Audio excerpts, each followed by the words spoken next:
आइए हम लेंट, जिसे हम चालीसा भी कहते हैं, और उपवास के बारे में एक अवलोकन करें। लेंट एक ख्रीष्टी धर्मीय परंपरा है जो ईसाई धर्म के विशेष महीने के दौरान मनाया जाता है। यह 40 दिनों तक का अवधि होता है जिसमें विशेष उपवास, प्रार्थना और सेवा का कार्यक्रम होता है। लेंट शब्द का उत्पत्ति प्राचीन अंग्रेजी शब्द लेंचटन से हुआ है, जिसका अर्थ है वसंत ऋतु। यह ईसाई धर्म पंचांग में ईस्टर से पहले 40 दिनों की उपवास और आत्मचिंतन की अवधि को संदर्भित करता है। यह ईसाई धर्म के प्रमुख त्योहारों में से एक है जो आश्विन माह के आखिरी सप्ताह से शुरू होकर पूर्णिमा तक चलता है। इस अवधि में विशेष उपवास और आत्मिक अनुशासन का पालन किया जाता है ताकि आत्मा की शुद्धि और परमेश्वर के प्रति अधिक समर्पण की भावना विकसित हो सके। उपवास लेंट का एक महत्वपूर्ण हिस्सा है जो आत्मा की ऊर्जा को संग्रहित करने और परमेश्वर के प्रति अधिक आकुलता और भक्ति विकसित करने में मदद करता है। लेंट का महत्वपूर्ण स्थान है ईसाई धर्म में, जहां यह आत्मिक शुद्धि, संयम और सेवा के माध्यम से आत्मा के संवाद का समय होता है। यह 40 दिनों का अवधि होता है जिसमें विशेष तरीके से भोजन की विवशता और तपस्या की जाती है। इसका मकसद आत्मिक सुधारणा और आत्मा के प्रति विशेष ध्यान रखना होता है। लेंट का उद्देश्य व्यक्ति को परमेश्वर के प्रति अधिक समर्पित बनाना और उसके साथ अधिक संवाद करना है। यह अवधि प्रार्थना, उपवास और अन्य धार्मिक क्रियाओं के माध्यम से आत्मिक विकास का एक महत्वपूर्ण समय है। उपवास एक प्राचीन प्रथा है जो धार्मिक, आत्मिक और शारीरिक स्वास्थ्य के लिए महत्वपूर्ण है। यह एक विशेष समय है जब विशेष भोजन की परिमाणित विवशता और विवेकपूर्ण आहार की व्यवस्था की जाती है। लेंट में उपवास करने से हम अपने मन, शरीर और आत्मा को नियंत्रित करने की प्रशिक्षण करते हैं, जिससे हमारा धार्मिक और आत्मिक विकास होता है। इसके अलावा उपवास हमें अपने भूल चूक को सुधारने का मौका देता है और हमें परमेश्वर के साथ अधिक संवाद करने की प्रेरणा देता है। इस प्रकार लेंट में उपवास करना और अन्य धार्मिक क्रियाएं करना हमें आत्मिक शुद्धि और संयम में मदद करता है और हमें परमेश्वर के साथ अधिक समर्पित बनाता है। प्रारंभिक ईसाई समुदाय में लेंट की उत्पत्ति का इतिहास रहस्यमयी और महत्वपूर्ण है। लेंट का प्रारंभ ईसाई समुदाय में पासच के पश्चात आता है, जो ईसाई धर्म का प्रमुख पर्व है। पासच एक आध्यात्मिक महत्वपूर्णता का पर्व है जो ईसाई समुदाय में ईसा मसीह के जीवन के एक महत्वपूर्ण घटना को स्मरण करता है, जिसमें उन्होंने अपने अनुयायियों के लिए आत्माघाती भोजन की मिसा का आयोजन किया। इस पर्व के बाद चर्च ने लेंट को आत्मिक ऊर्जा की एक उपासना के रूप में मनाने का निर्णय किया, जो ईसाई समुदाय के लिए महत्वपूर्ण और आवश्यक था। चर्च ने इसे ईसाई समुदाय के लिए एक धार्मिक अभ्यास बनाया जिसमें उपवास, प्रार्थना और सेवा शामिल थी। इस प्रकार लेंट का महत्वपूर्ण स्थान है ईसाई धर्म और उसके अनुयायियों के लिए। वक्त के साथ लेंट का विकास हुआ है और यह अपने वर्तमान रूप में आया है। प्रारंभ में लेंट केवल आत्मिक तत्वों के लिए उपवास का समय था जो 40 दिनों तक चलता था और जिसमें लोग आलंबित होते थे। लेंट के दौरान लोग आलंबित होकर प्रार्थना, ध्यान और आत्मसमर्पण की भावना में रहते थे। लेकिन समय के साथ लेंट का मतलब और अर्थ बदल गए हैं। आज के समय में लेंट अधिक आत्मिक साधना और ध्यान पर केंद्रित है, जिसमें लोग अपने अंतर्मन को शुद्ध करने की कोशिश करते हैं और उनकी आत्मा को स्वीकार्यता की दिशा में ले जाने का प्रयास करते हैं। वर्तमान में लेंट का अर्थ और महत्व विविधता और समृद्धि के साथ बढ़ गए हैं, जिससे लोग इसे एक आत्मिक यात्रा के रूप में मानते हैं। बाइबल में संख्या 40 का प्रतीक बहुत महत्व रखता है। यह संख्या विशेष तौर पर परमेश्वरीय उपक्रमों और सामाजिक परिवर्तनों के लिए प्रयुक्त की जाती है। उदाहरण के लिए बाइबल में लिखा है कि पुरानी शस्त्रावली में महाप्रलय के दौरान 40 दिन और 40 रातें बरसात हुई। इसके अलावा पुराने नियमनामा में कई घटनाएं हैं जिनमें 40 दिनों का संख्यात्मक महत्व है। मूसा ने सिनाई पर्वत पर 40 दिनों तक उपवास किया था, जब उन्हें यहोवा ने 10 आज्ञा दी गई थी। इसके अलावा पुराने नियम में 40 वर्ष तक इजरायली लोगों ने जून यात्रा किया, जिसमें वे उन्हें प्रभु के द्वारा प्रतिज्ञा देश के लिए तैयार किया। इस संख्या का महत्व नए नियम में भी है, जहां यीशु ने 40 दिनों तक उपवास किया और उसके बाद शैतान ने उसे परीक्षण किया। इस संख्या का उपयोग भी इस संदेश को प्रकट करने में होता है कि परमेश्वरीय काम के लिए आत्मसमर्पण और परिश्रम की आवश्यकता होती है। यीशु का 40 दिनों का उपवास व्यवस्थित रूप से पुरानी शास्त्रीय परंपराओं से संबंधित है। इस तरह 40 दिनों का समय बाइबल में परिष्कृत करने और परिशुद्धता के लिए महत्वपूर्ण हो गया है। यहाँ पर संक्षेप में यह दिखाया गया है कि यीशु ने भी प्रारंभिक गोलिथियों के खिलाफ यह उपवास किया था, जिससे उन्होंने अपने आदर्शों और अपनी नीतियों को मजबूत करने का प्रयास किया। इस संदर्भ में यीशु का 40 दिनों का उपवास एक आध्यात्मिक साधना था जो उन्होंने अपने मिशन को प्रारंभ करने से पहले की थी। यीशु ने उपवास के द्वारा अपने पिता की इच्छा का पालन किया, जिसने उन्हें उनके आदर्शों की प्राप्ति के लिए शक्ति प्रदान की। उनके उपवास ने भी उन्हें मानवता के लिए अपनी जिम्मेदारी को लेकर जागरूक किया, जैसे कि उन्होंने भूखमरी के समय में कैसे सहानुभूति और सेवा करने का संदेश दिया। इस उपवास के दौरान यीशु ने शैतान के परीक्षण का सामना किया, जिसने उन्हें उनकी भूख को संतुष्ट करने के लिए उत्तेजित किया। यह प्रेम के उपवास में हमें यह शिक्षा देता है कि हमें अपनी भूख नहीं, बल्कि परमेश्वर की आज्ञा को महत्व देना चाहिए। इस उपवास के माध्यम से यीशु ने हमें अपने परमपिता की योजना का अनुसरण करने के लिए प्रेरित किया और सहायता की जरूरत के समय में उन्हें स्मरण करने का संदेश दिया। इसी 40 दिनों के उपवास में यीशु ने अन्न और पानी से इनकार किया और उन्होंने परमेश्वर के वचन की भलाई के लिए ध्यान केंद्रित किया।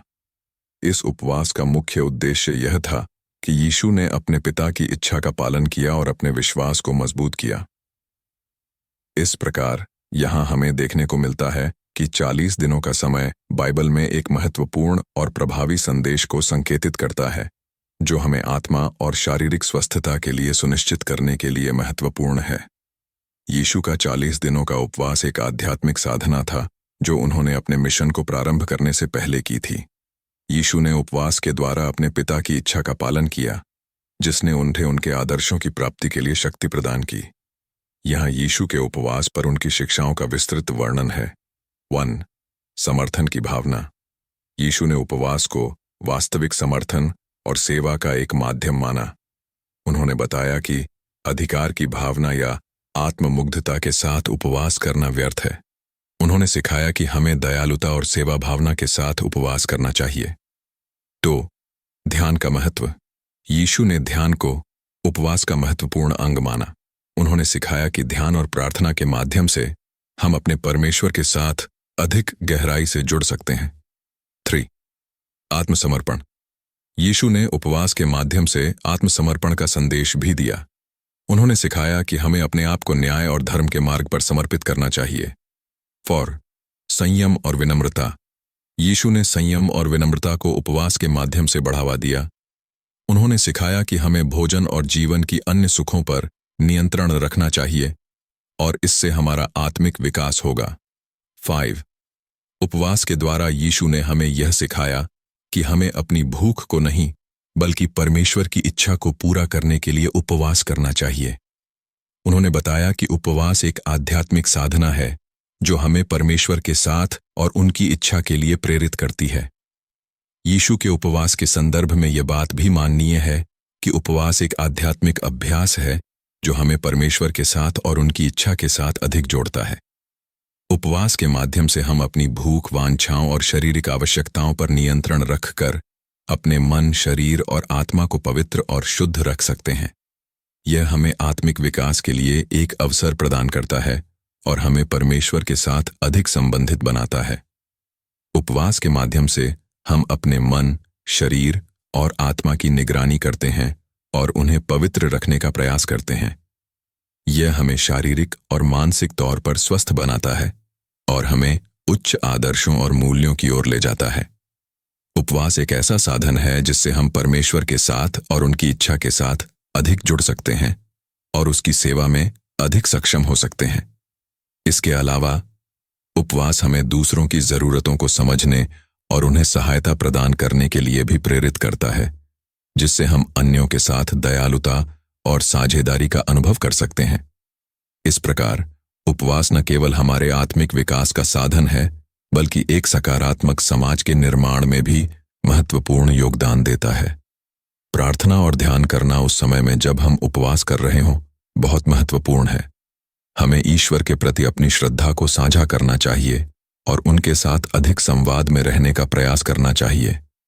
उपवास के दौरान हमें संयम और संतुलन की भावना बनाए रखनी चाहिए। हमें उपवास करते समय स्वस्थ और पोषण से भरपूर भोजन का सेवन करना चाहिए, जैसे कि फल, सब्जियां और दालें। अधिक तली हुई, मसालेदार और अधिक मीठा भोजन से बचना चाहिए। इसके अलावा हमें उपवास के समय अधिक से अधिक सेवा करने की भावना रखनी चाहिए, जैसे कि अन्यों की मदद करना और दान करना। यह हमारे मन को पवित्र और निर्मल रखने में मदद करेगा और हमारे उपवास को एक आध्यात्मिक अनुभव में बदल सकेगा। 1. प्रार्थना और ध्यान करना उस समय में जब हम उपवास कर रहे हों बहुत महत्वपूर्ण है। हमें ईश्वर के प्रति अपनी श्रद्धा को साझा करना चाहिए और उनके साथ अधिक संवाद में रहने का प्रयास करना चाहिए। 2. उपवास के दौरान हमें संयम और संतुलन की भावना बनाए रखनी चाहिए। हमें उपवास करते समय स्वस्थ और पोषण से भरपूर भोजन का सेवन करना चाहिए, जैसे कि फल, सब्जियां और दालें। अधिक तली हुई, मसालेदार और अधिक मीठा भोजन से बचना चाहिए। 3. हमें उपवास के समय अधिक से अधिक सेवा करने की भावना रखनी चाहिए, जैसे कि अन्यों की मदद करना और दान करना। यह हमारे मन को पवित्र और निर्मल रखने में मदद करेगा और हमारे उपवास को एक आध्यात्मिक अनुभव में बदल सकेगा। उपवास के समय प्रार्थना और चिंतन में समय बिताना महत्वपूर्ण है। यह हमारे आत्मिक जीवन को परमेश्वर से गहरा रिश्ता बनाने में मदद करता है और हमारे विश्वास पर ध्यान केंद्रित करने में सहायक होता है। प्रार्थना हमें परमेश्वर से बात करने की अनुमति देती है। उपवास के चुनौतियों के दौरान उसकी मुक्ति और बल के लिए हम प्रार्थना करते हुए। चिंतन। दूसरी ओर, हमें अपने जीवन को आत्मिक दृष्टि से जांचने और अपने विश्वास के प्रकाश में अपने आप को मूल्यांकन करने की अनुमति देता है। यह हमें आत्मिक रूप से बढ़ने की जरूरत वाले क्षेत्रों को पहचानने और हमारी कमियों के लिए क्षमा मांगने में मदद करता है। प्रार्थना और चिंतन उपवास का एक महत्वपूर्ण हिस्सा है, क्योंकि यह हमें परमेश्वर के नजदीक ले जाता है और हमारे आत्मिक और विश्वासिक जीवन के बारे में एक गहरी समझ विकसित करने में मदद करता है। यीशु ने हमें उपवास के महत्व पर जोर दिया, लेकिन यह केवल भोजन को त्याग करने का मतलब नहीं है। उसने हमें यह सिखाया कि हमें उपवास को आदर्श भाव से और नम्रता के साथ करना चाहिए। यह हमारे मन, शरीर और आत्मा को शुद्ध करने का एक अवसर है। इस उपवास के समय में हमें यह भी ध्यान देना चाहिए कि हमारी प्रार्थनाएं और चिंतन किस प्रकार हमारी आत्मिक उन्नति में सहायक हो सकते हैं। इस अवसर पर हमें अपने आप को परीक्षण करने का एक अवसर मिलता है और हम परमेश्वर के प्रति अपनी भक्ति को मजबूत करने के लिए प्रयास करते हैं। इस प्रकार लेंट एक अहम अवसर है अपनी आत्मिक उन्नति में सुधार करने का और परमेश्वर के साथ अपने रिश्ते को मजबूत बनाने का। मैं आशा करता हूं कि यह वीडियो आपके लिए उपयोगी रहा होगा। अगर आपने अब तक हमारे चैनल को सब्सक्राइब नहीं किया है, तो कृपया सब्सक्राइब करें और लेंट के इस महत्वपूर्ण समय को महत्वपूर्ण और अर्थपूर्ण बनाने के लिए आगे बढ़ें। जय यीशु।